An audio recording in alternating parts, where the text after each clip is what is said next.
Hey everybody, what's up? This is your girl Dragon. It's time for another TCB Creative Block Live Help session. This one's going out to JD. Yo, dude, thank you so much for being so active in the community, asking so many questions. That's what it's about. And I'm going to be showing you basically one of the things you're trying to do right now is create storms within storms. And I see a lot of creators trying to do this for like Zone Wars maps, which is what you're doing, and I do wish you the best of luck on your project. As well as other types of games. This can come in handy, and it's a lot easier than you think. So before I jump into showing you the settings, and you're going to see like the only thing you need to worry about is the placement and the type of devices that you're using as far as the storm devices, and you'll be good to go. Let me go ahead and start the game so I can show you what we're doing, and then I'll show you the settings, and you're going to be like, whoa, that's just so easy. All right, let's do it.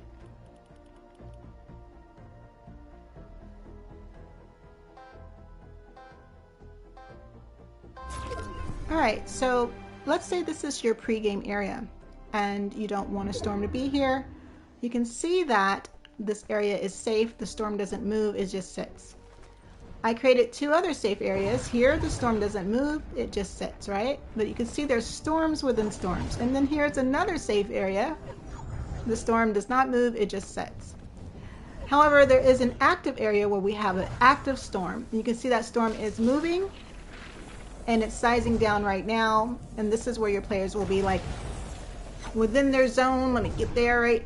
And then they'll be fighting, and this has 5 phases, right? So it's going to go ahead and move to the next phase, and I'll go through all the phases so you can see.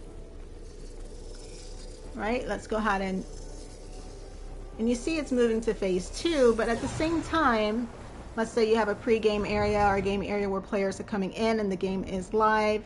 They're joining the session. You don't want them to be in the storm. You're going to need a static storm beacon like this. So that storm, you can see it's still active. It's still moving. And there it's stopped. And now it's at phase 2 going to phase 3. Right? And we're just moving along here. See? While those other 2 or 3 are static.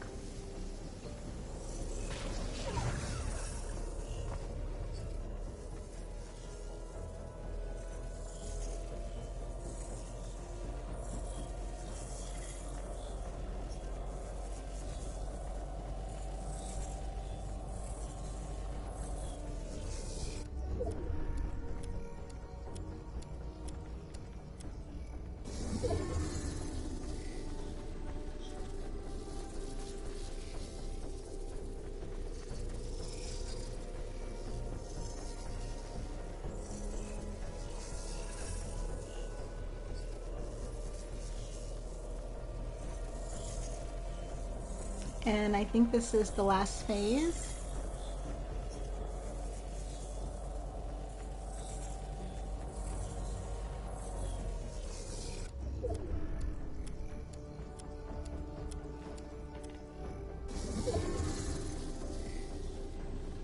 Alright, so now it's drinking inside itself, and it's about to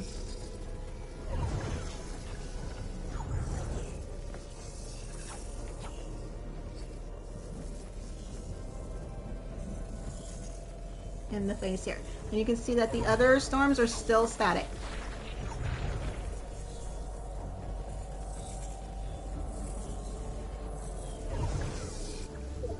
Alright, you see, so that would complete your Zone Wars game, and then they'll, they can be teleported back to this area where it's safe and start it over again, or whatever else you have here, and so forth. Right? So now that you see how to create storms within storms, let me show you the device settings. Let's do it.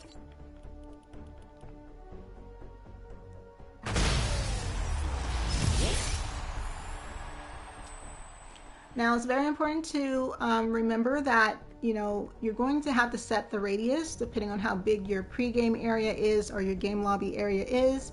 So these settings are, of course, just for tutorial purposes. Feel free to adjust them to your needs so that it fits your game. So for the static areas, you're going to need a basic storm controller. And you can see my radius is set at 75, and the wait time is the max. right? Resize time is the max. It's going to never resize because the initial radius and the final radius is exactly the same. There's no delay, there's no damage, and it's going to stay.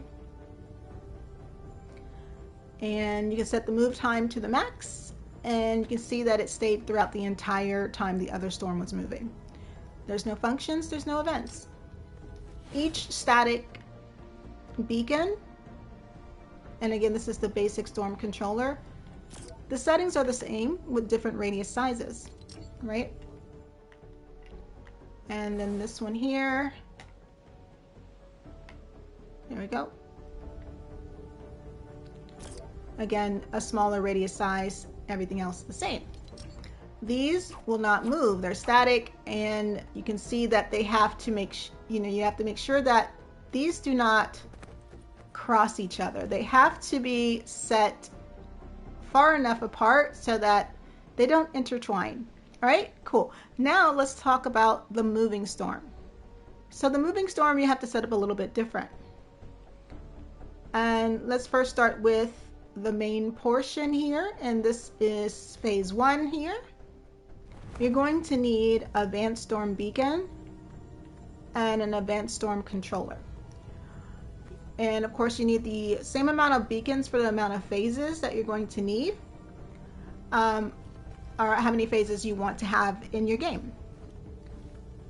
For this example, I have, you can see here, 1, let's see here, 2, 3, 4, and 5 advanced storm beacons.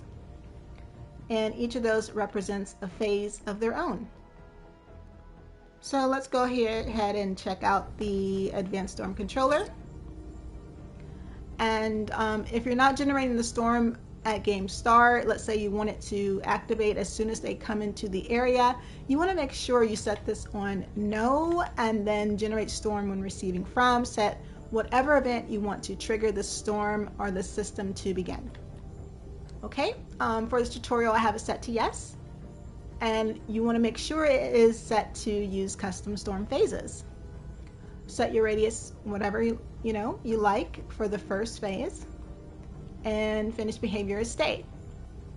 And then play around with your bounds radius and see what works best for you. For the beacons, you want to make sure you set your phases. So this is phase 1. Set your radius, your wait time, and so forth. Make sure it's set to move to the beacon, and so forth. So this one is phase 1. And let's see here, this is phase 2. And of course you want to set your damage level.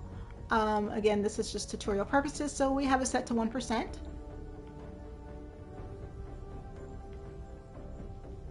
And of course there's no functions events. It's going to move to the next phase, which is this one here, phase 2.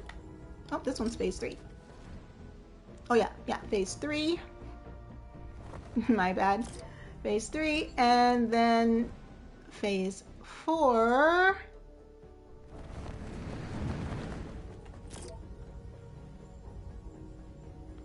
And you see they're all set to move to beacon, and then stage 5. This is the last stage.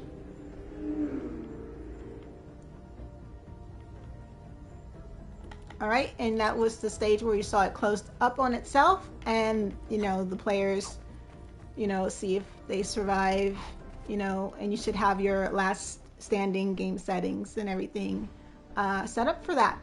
But that is how you create storms within storms, and hopefully you can see that it is a lot easier than you think.